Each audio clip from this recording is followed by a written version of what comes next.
Muito obrigado. Você traz uma ótima energia.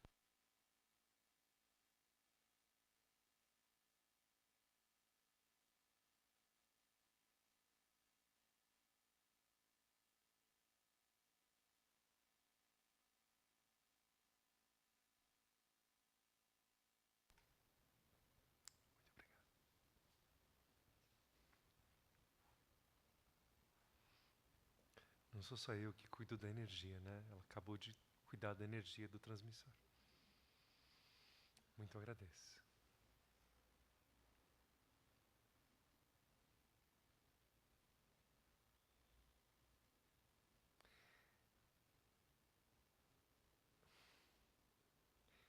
Essa noite vai ser de uma conversa de revelar alguns detalhes de coisas que você já tem. Mas não é porque a gente tem algo que a gente sabe usar.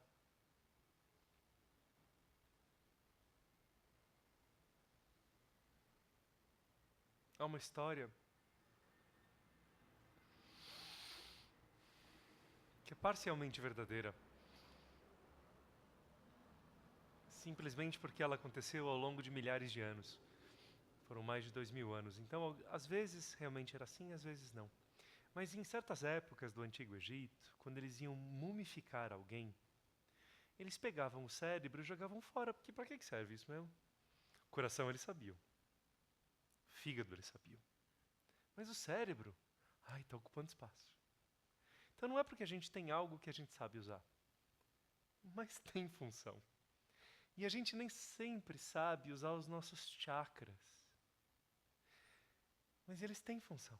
E todo mundo tem esses centros de energia no corpo da gente, na aura, no corpo sutil. Felizmente vocês trouxeram os chakras de vocês, olha que lindo. Eu nem precisei pedir. Então dá pra gente conversar sobre eles.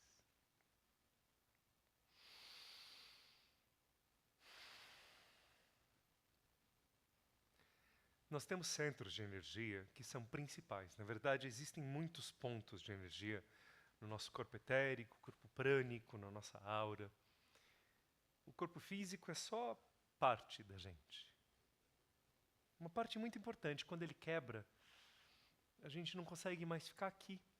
De uma maneira que nos assusta, mas se o celular quebrar, eu não consigo te ligar. Se o corpo tiver quebrado, o Papa Francisco não pode mais estar nesse plano. É muito simples. Mas a gente faz toda uma história por conta disso. E tanto no corpo físico, prânico, etérico, tem os chakras principais, além dos pequenos pontos que são usados na acupuntura, tem 7 que os indianos chamavam de principais. Tem mais que 7, mas vamos começar com 7. E você tem esses chakras.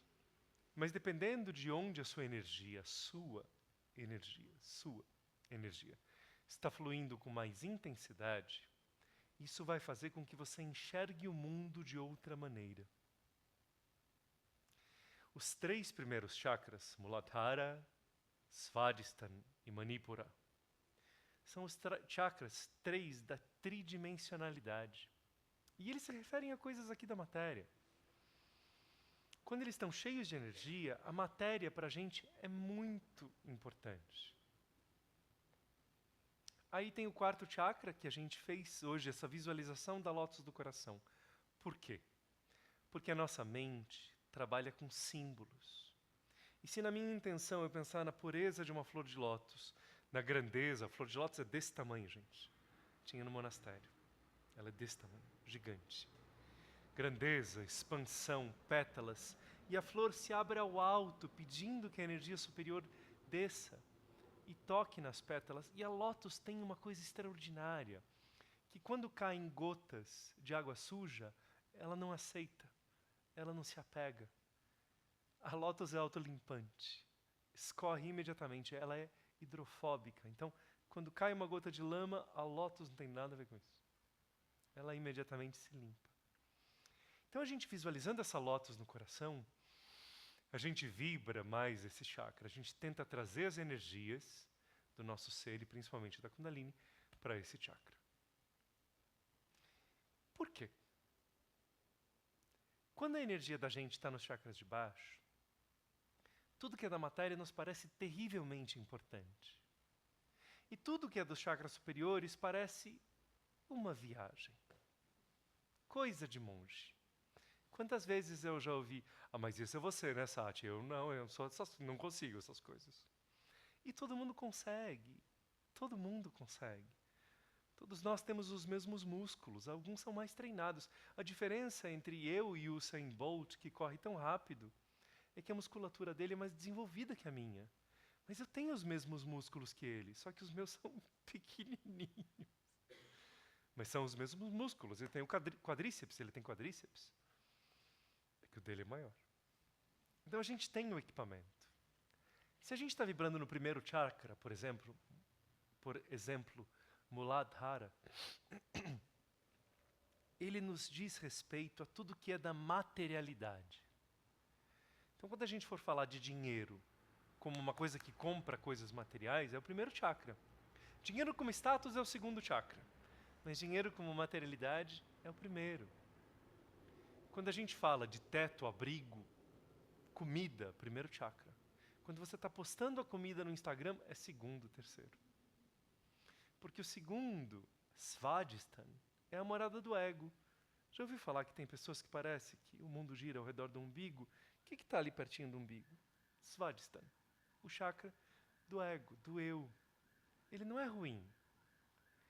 Ele guarda a energia do que você é como máquina de funcionar aqui na Terra. Então, as minhas preferências de livros, as minhas preferências de música, se eu estou ouvindo umas coisas que eu adoro e lendo uns livros que eu adoro e conversando com amigos, o segundo chakra começa a girar mais forte. É o meu eu. Meu eu com definição da Terra. E aí, se eu sinto um cheiro, o olfato é ligado ao primeiro chakra, um cheiro de uma coisa que me vem à memória, o primeiro chakra é estimulado. O terceiro é agir e agir com. Então, esses três, materialidade, a minha definição de eu e aquilo que configura esse meu eu terreno, os meus gostos, as minhas afinidades. E o meu fazer e fazer com, terceiro chakra, agir e agir com quem? Isso tudo é a nossa ação na matéria. Mas o quarto chakra é o portal para algo mais. Ele é a intuição. Ele é a suspeita de que uma flor não é apenas uma flor. Ela é poesia, ela é inspiração, ela é nos lembrar de ir além do utilitarismo. Isso é o quarto chakra. Se a pessoa te dá uma aula sobre os perigos da filosofia utilitarista, é segundo chakra. Ela decorou aquilo. Se ela diz algo que te inspira sobre aquilo, é quarto chakra. Porque já começa a ser o ramo de todo mundo que vai um pouco além do material. É reservado a poetas e filósofos? Não, gente. Já ganhou um abraço de vó? Ele vai do quarto, quinto chakra para o amor assim expandido, divino, transcendente. Mas tudo aquilo que nos tira da matéria tem que passar por esse quarto chakra. E é por isso que, embora o amor existem várias vibrações e exista e vibra em todos os chakras, a gente só consegue reconhecê-lo como amor a partir do quarto chakra. Porque o amor do primeiro chakra é possessivo. Lembra, ele é de curto alcance, ele é materialidade, o primeiro chakra, Muladhara. Então o amor do primeiro chakra é, isso é meu, você é minha, senta aqui. Aí a pessoa levanta para ir pegar mais água. Onde você vai? É amor, mas é amor de primeiro chakra. O amor de primeiro chakra é a mãe que fala assim, não passa frio, filho, onde já se viu, protege o peito. Amor de primeiro chakra.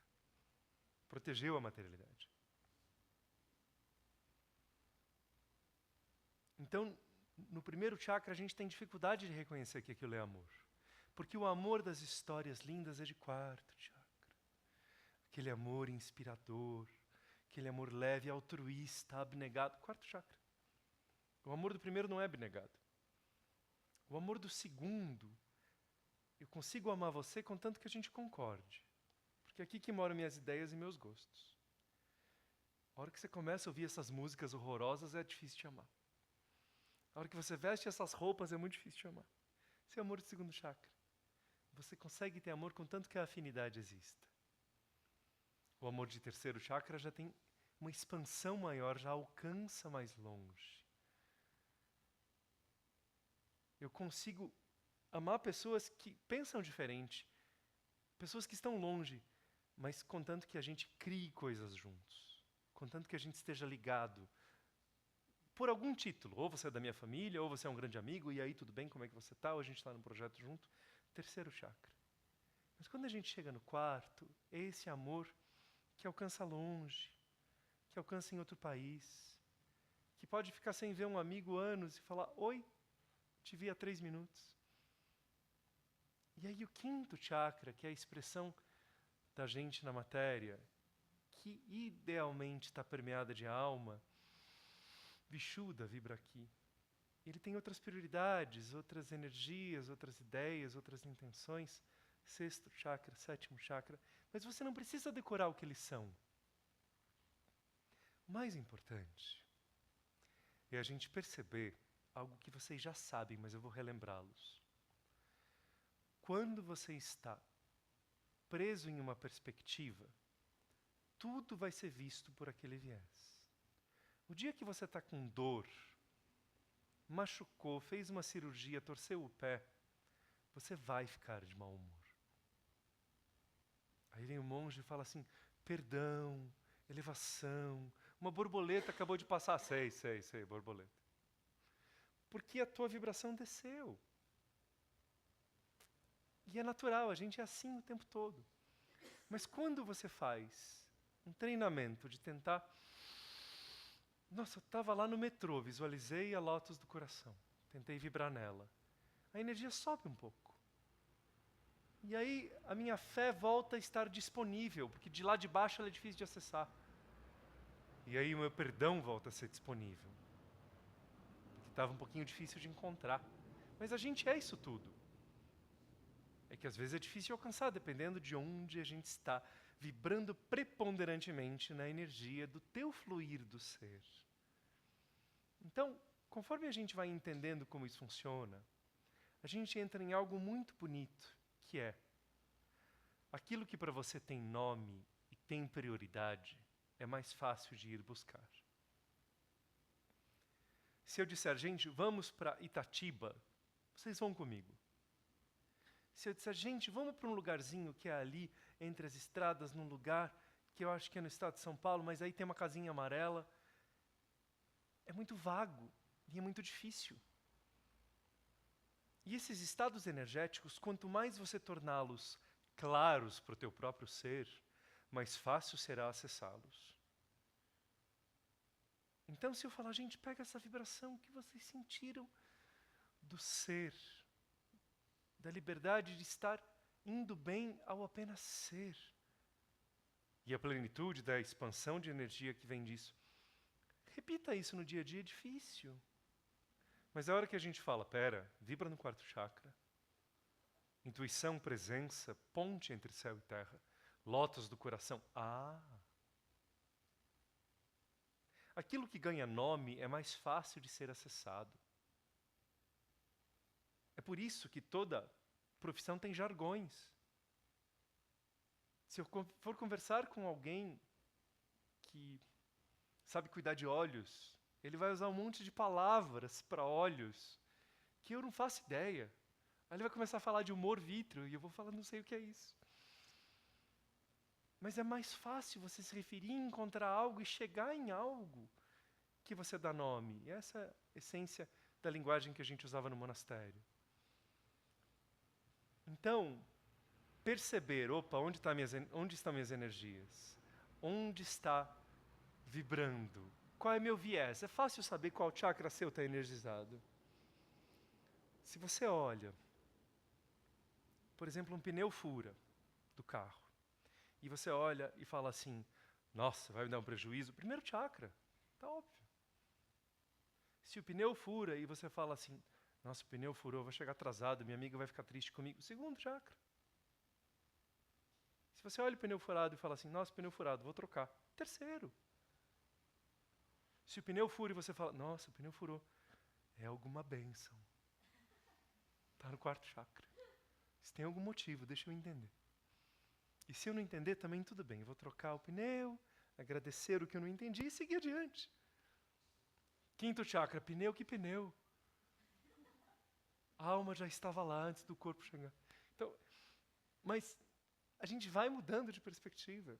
E se você simplesmente der nome, eu preciso me elevar, vibrar na lótus do coração, lembrar dela algumas vezes por dia, e aí perceber que isso vai ser secreto. Porque eu não vou chegar para as pessoas ali na sala do cafezinho e falar assim, estou vibrando na lótus do coração. Porque ninguém vai entender nada e aí você vai cair, porque toda interação é uma troca. E assim que eles começarem a duvidar de você, estranhar você, e começarem a fofocar com você, aí que não tem lótus de coração nenhum. Então é secreto, é sereno. E a gente vai esquecer e vai tropeçar, e aí a gente volta. Mas dar nome tem poder. E isso que a gente fez da aura expandida é uma das coisas mais lindas da trajetória da espiritualidade.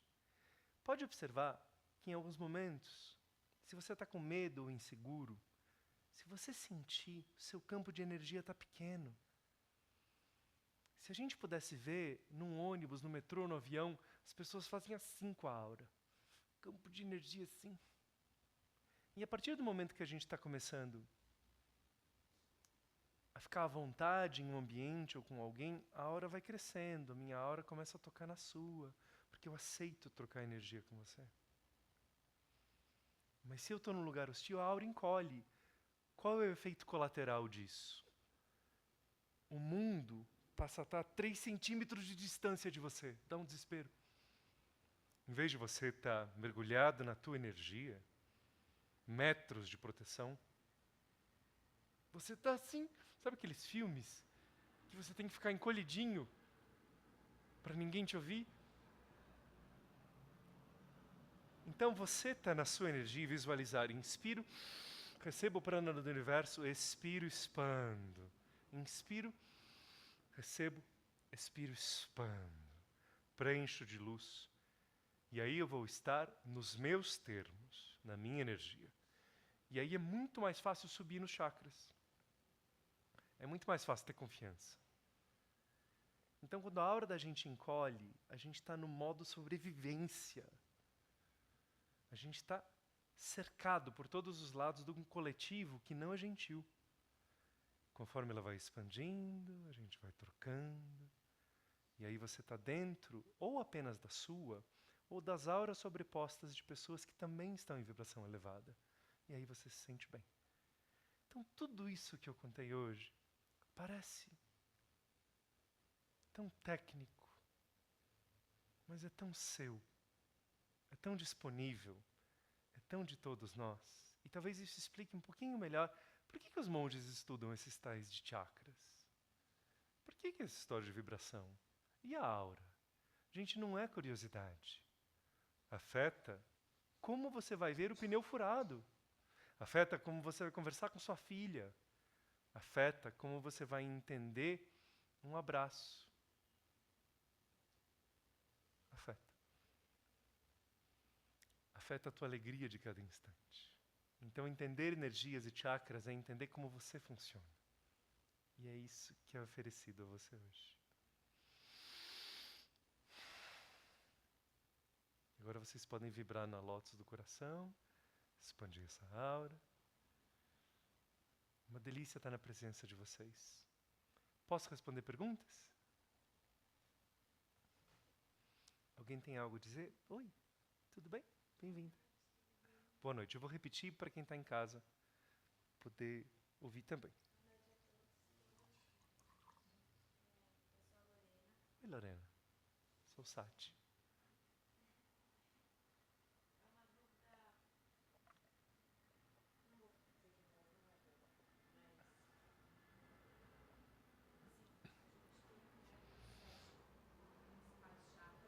A gente tem os 7 principais chakras, sim.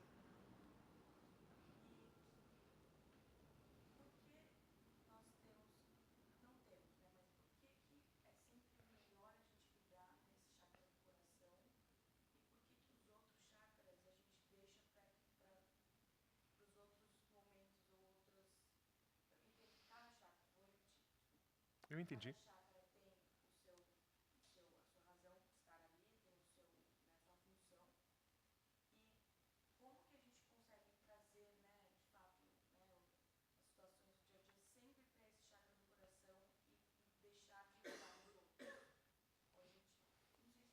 Super claro. Se a gente tem esses 7 chakras principais, por que a gente quer elevar a energia aos chakras superiores e o que a gente faz com os outros? Aposenta, desativa? Como isso funciona? A gente está aqui na lei da gravidade. Então, a energia descer é fácil. A gente acaba tendo uma hipertrofia, um excesso de energias nos 3 primeiros, e até em outros que não vêm ao caso, que não são humanos, eles não são tão fortes. Mas a gente tem mais chakras para baixo. Mas você traz um ponto muito lindo e eu te agradeço por ele. Os 7 chakras humanos são todos importantes. A gente fala de elevar porque é muito raro achar pessoas que estejam tão elevadas que a gente precise baixar. A gravidade costuma nos pegar metaforicamente a todos, até no descer da energia, que, claro, não é a lei da gravidade, mas é análoga. É muito interessante uma pessoa que começa a entrar na espiritualidade, porque antes de crescer, ela se eleva. E eu já expliquei aqui, mas há uma diferença. Se eu tenho, por exemplo, um monte de energia nos 3 primeiros chakras, eu sou um realizador. Se eu tenho uma super energia no 3º chakra, eu lidero times grandes, eu faço acontecer, eu organizo. Se eu tenho um 1º chakra forte, eu concretizo. Um 2º chakra intenso, eu consigo debater ideias. É muito útil. Quando a pessoa começa a entrar em alguns caminhos muito intensos de espiritualidade, em vez de crescer, ela primeiro sobe. Ela energiza o 4º e o 5º. E aí ela perde a habilidade de concretizar tanto. Ela fica aquela coisa... A gente conhece gente assim. Nossa, é super espiritual. Não tem o menor senso prático. Se confunde com tudo, mas é um amorzinho. Está aqui vibrando no coração, no 5º chakra. Porque, por um processo de crescimento e evolução, ela precisa passar por um tempo de férias daqueles chakras. Porque eles realmente nos puxam. Vai saber em qual vida ela exerceu qual, ficou viciada naqueles. Mas o crescer, olha a diferença de subir e crescer. Isso aqui é subir. Certo? Isso aqui é crescer. Eu mantenho o primeiro ativo e eu vou incluindo todos os outros. Então, por que a gente busca os chakras superiores? Porque eles são, na verdade, uma abundância daquilo que a gente busca por derivação e tabela. Se eu quero ter confiança, paz. O 1º chakra fala, compra uma casa em Trancoso. O 4º chakra tem essa confiança, essa paz. E se ele for para Trancoso, vai ser uma delícia para ser degustada e não necessária.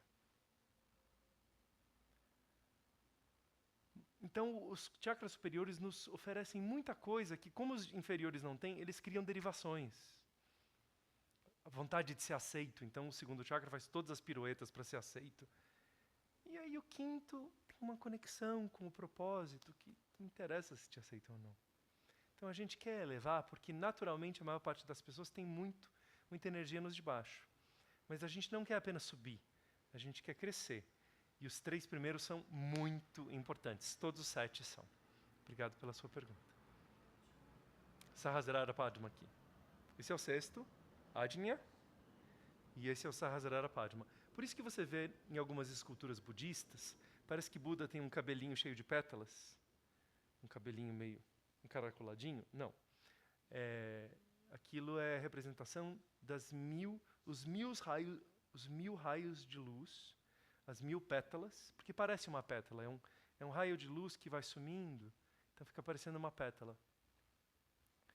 São 1000 raios de luz, então lótus de 1000 raios de luz, Sahasrara Padma, literalmente, é o 7º chakra. Aqui tem a 3ª visão, que é o 6º, aqui é Vishuddha, o 5º. 4º, Anahata, Manipura, Svadhisthana e na base da coluna, Muladhara. Não precisa decorar. Eles funcionam sem você ter nome para eles. Imagina, agradeço. Mais alguma coisa? Oi? Namastê.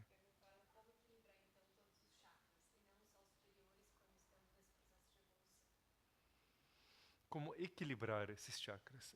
Eles vão se desequilibrar, é um pouco como a dança da bailarina. Você vai se fortalecer na musculatura para que a cada pirueta você cada vez mais consiga se estruturar. Mas a gente às vezes não percebe que não adianta a bailarina ter perna forte, ela tem que ter braços ágeis. Então, a gente precisa que todos os 7 estejam funcionando. E, como em tudo na espiritualidade, a primeira etapa é colocar ali a sua atenção. Onde a atenção estiver, a energia para lá irá fluir. Então, a hora que você começa a se conscientizar, pera, que vibração eu estou? Como é que está meu coração? Quais as lentes que eu estou enxergando dessa situação? Naturalmente, você começa a tomar posse dos seus níveis vibratórios elevados que estavam talvez abdicados por você mesmo.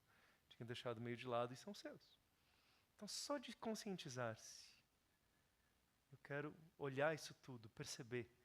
Você vai começar a incluir isso no seu dia. E aí vai começar a trabalhar em função disso. Mas a gente se desequilibra. O que a gente quer é não se equilibrar apenas no tripé. Incluir a lótus do coração, porque ela vai naturalmente abrir portas para que a gente use todos os chakras e não só os 3 mais materiais. Bem?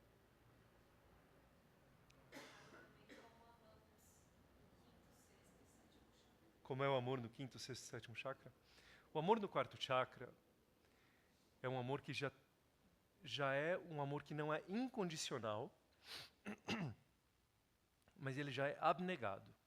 E o alcance desses amores vai aumentando, tanto energeticamente, mas tanto metaforicamente quanto até na prática. O amor do 1º chakra é muito imediato. Se você parar de me visitar, eu paro de gostar de você. O amor do 2º chakra, eu te alcanço em outra cidade, contanto que você seja meu vizinho de gostos e preferências. A hora que você tem outra posição política, gosta de outras músicas, já tenho dificuldade. O amor do 2º chakra.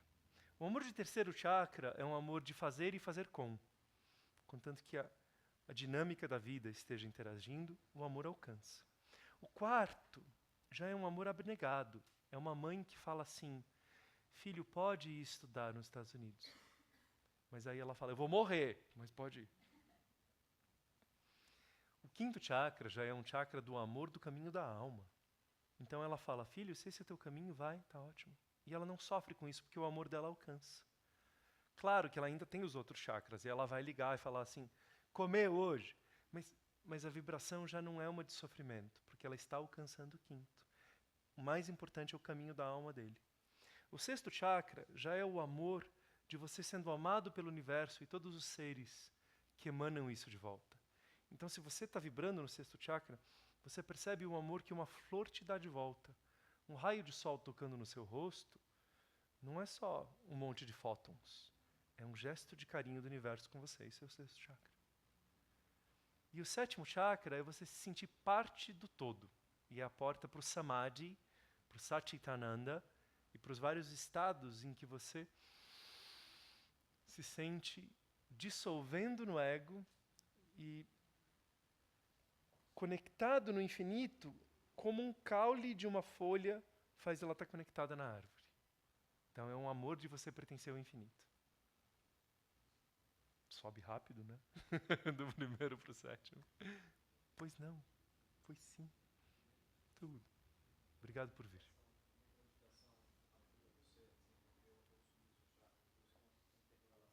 Como a meditação ajuda você a subir os chakras? A meditação, e existem vários tipos de meditação. O primeiro obstáculo para a gente meditar é a nossa mente. Ela é uma ferramenta tão útil que a gente ficou viciado nela. É aquela velha história de que para quem tem um martelo, todo problema é prego. E a gente adora a nossa mente. Então, ela tem que ser silenciada com mantras, com respiração, com presença. E aí a gente que está tão acostumado a uma única maneira de experimentar o ser, tô pensando. Dubito ego cogito ergo sum. Sabe, Descartes? Penso, logo existo. Você entra em outras modalidades. Você existe quando não está pensando? Você existe quando apenas respira? Você existe quando é pura energia? Você existe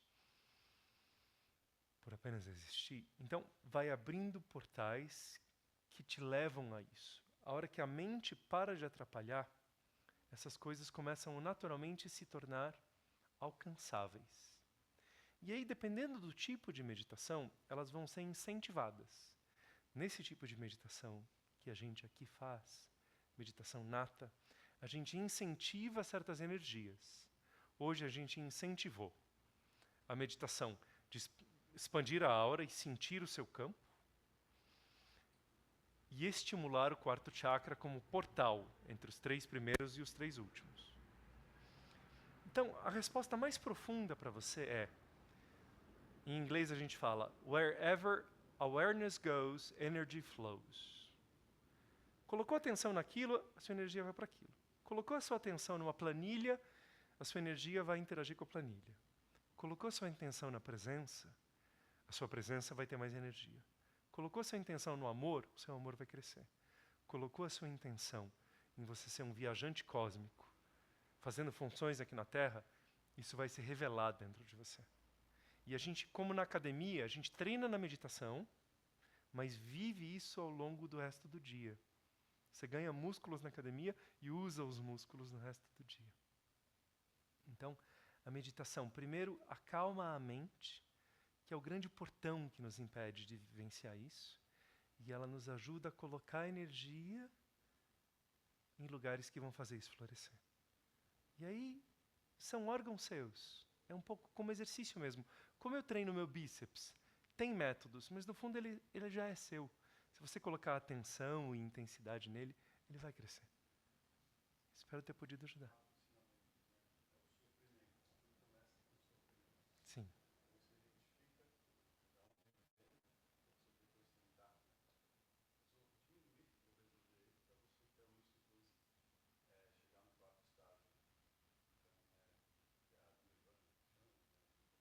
Nirvana, Luiz, tem uma etimologia tão bonita. Então é verdade, a gente começa no sofrimento, aí a gente vai identificando os apegos que nos ligam a esse sofrimento, até a gente chegar em Nirvana. Mas Nirvana tem uma...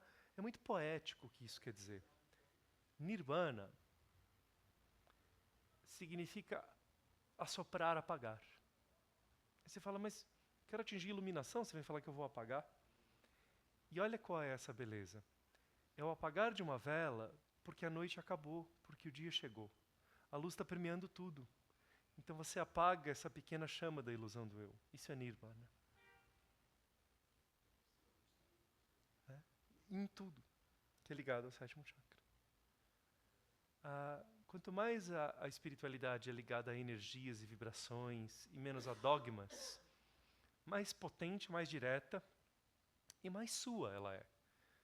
Porque os dogmas são bonitos como uma escada que te protege, tem uma estrutura. A hora que eu falo, é a sua vibração. Aprende aí a elevá-la. Você, ao mesmo tempo, está com menos proteção daquele arcabouço dogmático e com mais liberdade e com mais potência. Espiritualidade é energia. Energy management. Oi.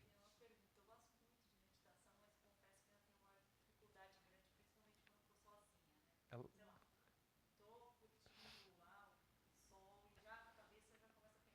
ela disse que gosta de meditação, mas principalmente quando está sozinha, a mente dela, que é uma máquina de pensar, começa a pensar. A mente tem esse hábito. Ela serve para isso.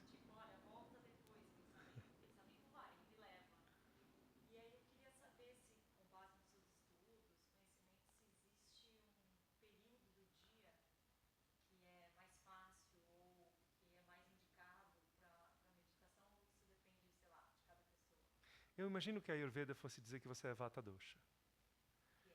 É um tipo de energia, é um tipo de configuração do ser, na qual a atividade vem muito fácil, os pensamentos são acelerados e existe uma analogia até com o vento.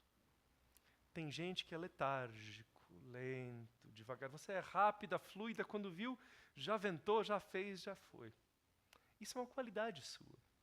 Mas trabalhar essa qualidade com certas práticas que seriam um veneno para quem é letárgico, mas para você são uma bênção. Que diminui um pouco a velocidade desse vento e o número de pensamentos por segundo.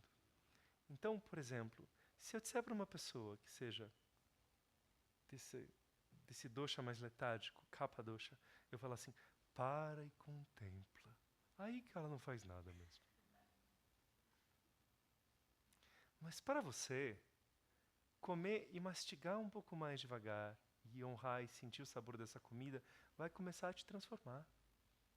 A hora melhor para meditar é quando a gente acorda de manhã e os pensamentos coletivos do mundo ainda não estão sendo pensados. Chama Brahma Muhurta. Então pode acordar cedinho e meditar, só que cedinho os seus pensamentos vão olhar para você e falar assim, você já está acordada? É. Então, ó, tem isso, tem isso, tem isso, tem isso, tem isso, tem isso, tem isso. Então, tem técnicas, por exemplo, de chegar e antes de meditar, passar um óleo no corpo, respirar e mostrar para você mesmo que aquele não é o momento da aceleração, é o momento do aterramento. Pequenas coisas. Eu lembro de um aluno, também Vata Dosha, quer dizer, essa capacidade de lidar com 1000 coisas, é a grandeza do vento rápido. Genial, inteligentíssimo. Quanto mais rápido ele falava comigo, mais devagar eu respondia. Aí ele achava estranho, começava a falar mais rápido. E aí eu respirava e falava, mudando de assunto. Que dia lindo, né? Aí ele foi acalmando. Então isso é o que você tem que fazer com você. Entender que você tem essa potência da velocidade de solucionar problemas. Você vê 15 soluções onde as pessoas não viram nem metade, mas essa potência sua não pode ficar contra você. Então o autoconhecimento não é a gente fechar os olhos e falar assim, já sei. Eu sou uma pessoa que gosta de chocolate. Isso não é autoconhecimento. O autoconhecimento é você entender seus mecanismos e alavancas. Eu sou uma potência do pensar e do identificar e do fazer e do movimentar-me. Portanto, eu preciso de coisas que tornem sagrado cada instante. Porque há uma perda. Se eu sou acelerado, os meus passos têm menos contato com o chão.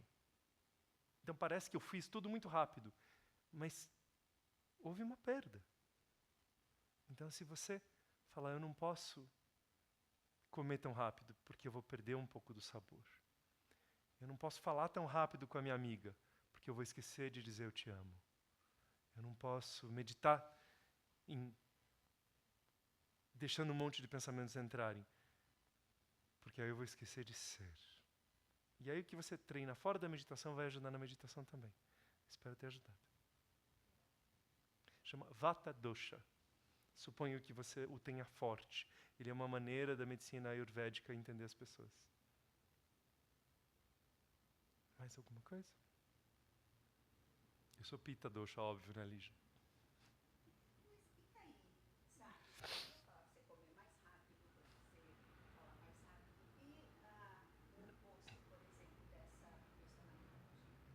Uma pessoa de Kapha Dosha precisa ser estimulada justamente O caminho do equilíbrio, gente, ele é pendular. A gente tem essa ilusão muito ocidental de assim, eu queria nascer perfeitinho, né? Mas até a configuração da gente é de desequilíbrios, são desequilíbrios que causam a gente para andar para frente. Então, eu estou desequilibrado, mas aí eu estou desequilibrado agora para a direita, agora eu estou desequilibrado para a esquerda, agora eu estou desequilibrado para a direita. São esses sucessivos desequilíbrios que, ao remediar cada um deles, eu gero movimento e evolução. Então, no meu caso, me usando de exemplo, eu tenho uma intensidade que os indianos chamariam de Pitta Dosha. Sou intenso. O que eu fui fazer? Meditar. Aí lá no monastério, às vezes eu vi um monge fazendo uma coisa que não era a melhor estratégia, também conhecido como grande erro. Aí eu respirava primeiro bastante, me treinava, chegava e falava, você tentou olhar esse ângulo? Aí ele, claro. Aí, pois não. Aí eu ia lá, meditava mais. Porque pela minha intensidade, eu queria ir lá e fazer, mexer, transformar. Com que autoridade? Então, descobrir-me é também descobrir o que eu tenho faltante e me trabalhar para que eu não perca a minha força maior. Eu tenho a meu favor essa intensidade, mas ela é lapidada. Como você vai sempre ter essa agilidade e esse alcance múltiplo, mas lapidado. Como alguém que é Kapadosha, tem uma estabilidade, um acolhimento e uma serenidade naturais que tem que ser lapidados. Faz sentido? A gente precisa um do outro. O que mais eu posso ajudar?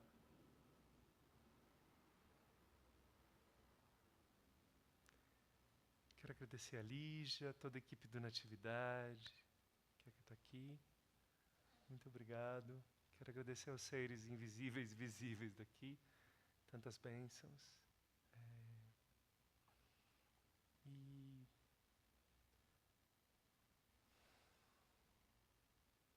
eu sou um ser também caminhando, tentando evoluir. Mas eu espero trazer muitas coisas bonitas para vocês nos próximos tempos. Estamos trabalhando, né, Lígia? Retiros. O que vai acontecer na atividade nos próximos dias e semanas? Quinta-feira tem o caminho de cura.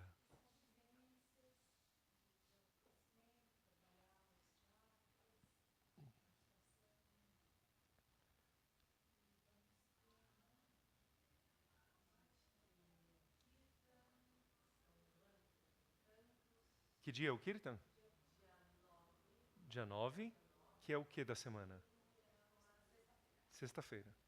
Kirtan é muito gostoso de entrar no devocional e deixar esse amor divino transformar sua vibração. Muito gostoso.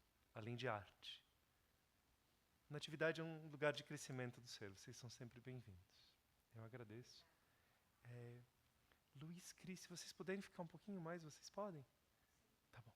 Se você puder ficar um pouquinho mais, você pode? Então tá bom. Agradeço a todos vocês. Namastê. Muita luz para todos. Lembrem da Lótus do coração.